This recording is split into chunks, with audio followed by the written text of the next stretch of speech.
मंत्री कवासी लखमा की गिरफ्तारी हो सकती है।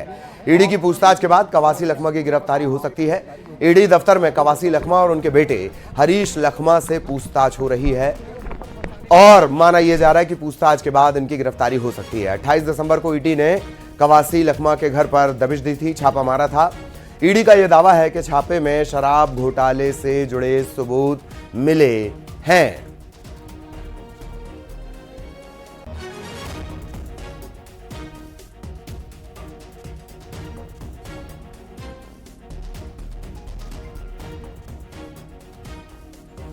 पूर्व मंत्री कवासी लखमा से ईडी लगातार पूछताछ कर रही है। आज सुबह तकरीबन 11 बजे के आसपास से पूछताछ शुरू हुई है और अभी भी ये लगातार चल रही है।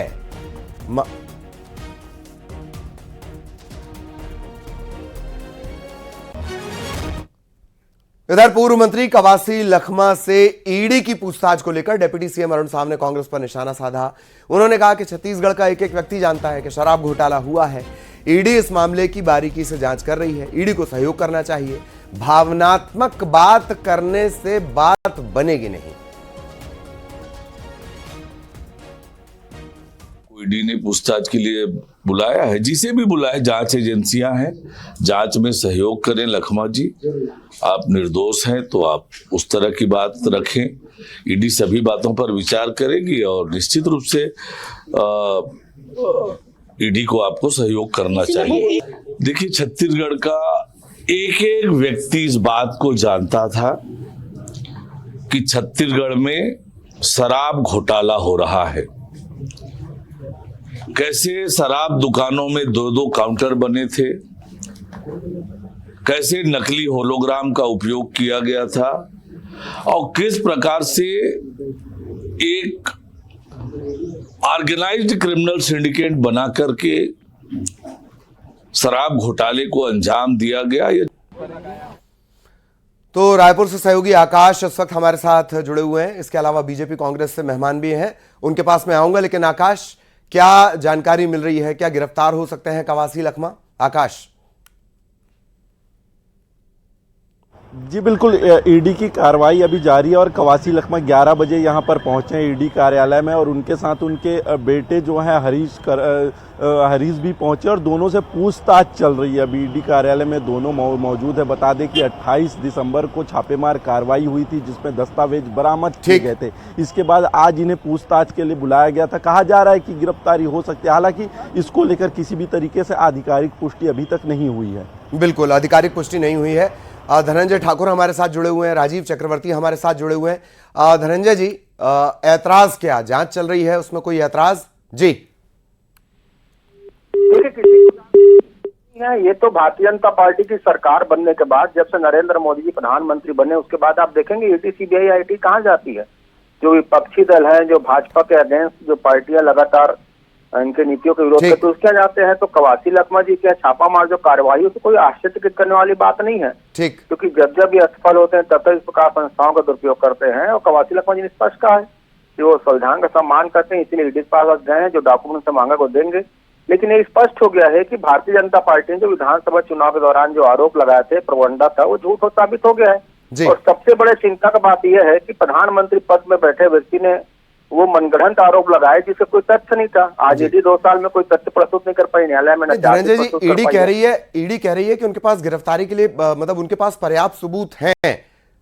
ये बात निकलकर सामने आ रही है, इसी वजह से ये सवाल उठ रहा है कि क्या गिरफ्तारी हो सकती है। जी, ईडी के पास कोई अगर सबूत होते तो अभी तक वो माननीय न्यायालय में चार्जशीट प्रस्तुत कर दिए होते।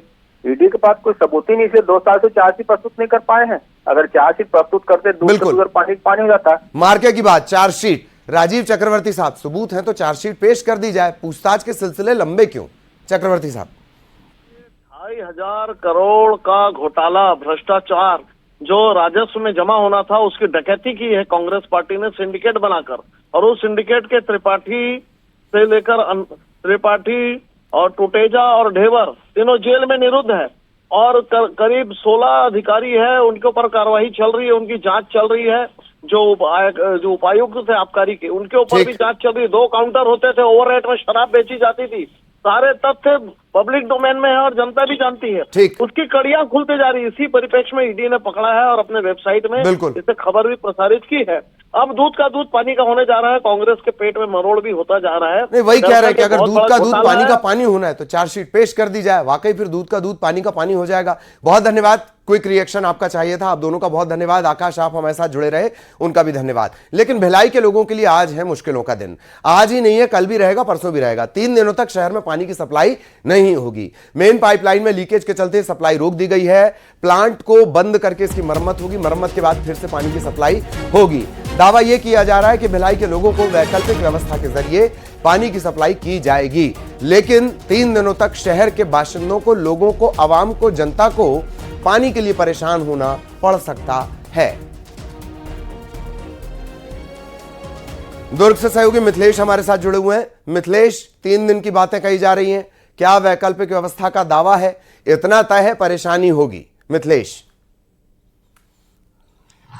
बिल्कुल देखिए, 3 दिनों तक के लोगों को परेशान होना पड़ सकता है क्योंकि 66 MLD वो फिल्टर प्लांट है जिससे संपूर्ण शहर में पानी की सप्लाई की जाती है।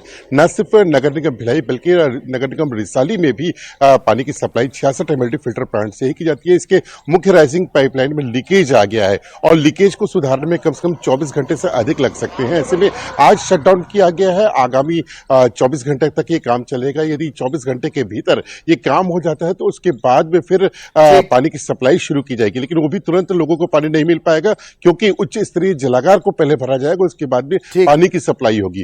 तो निगम ने यह दावा किया है कि टैंकरों के माध्यम से पानी की सप्लाई की जाएगी, लेकिन उतने पर्याप्त मात्रा में टैंकर नहीं है। तो ऐसे में लोगों को परेशान होना ही पड़ सकता है या फिर उनको जागरूक रहना पड़ेगा। जी जी जी, ये भी गजब की व्यवस्था है। मरम्मत, फिर मरम्मत में लीकेज, फिर लीकेज के नाम पर मरम्मत, फिर लीकेज। गजब व्यवस्था है। बहुत धन्यवाद मिथिलेश आपका इस तमाम जानकारी के लिए। मिथिलेश विस्तार से जानकारी दे रहे थे। छत्तीसगढ़ में कांग्रेस की नई टीम का ऐलान इसी सप्ताह हो सकता है। 24 से ज्यादा जिलों में अध्यक्ष बदले जाएंगे। रायपुर में वरिष्ठ नेताओं के बीच जिला अध्यक्ष पद को लेकर खींचतान की चर्चा है। दीपक मिश्रा, श्री कुमार मेनन, सुबोध हरित्वाल, इनके बीच पेंच फंसने की खबर है। प्रदेश कांग्रेस अध्यक्ष दीपक बैज सुबोध हरित्वाल के पक्ष में बताए जा रहे हैं। श्री कुमार मेनन के लिए वरिष्ठ नेताओं में सहमति बन गई है। रायपुर ग्रामीण में प्रवीण साहू अध्यक्ष बनाए जा सकते हैं।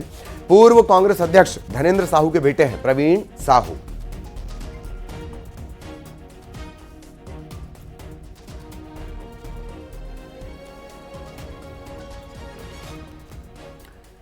तो छत्तीसगढ़ में कांग्रेस की नई टीम का ऐलान इसी सप्ताह हो सकता है।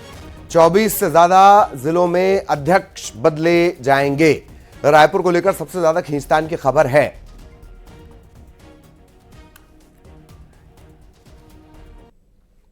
इधर खैरागढ़ में गोदाम में आग लग गई। खैरागढ़ के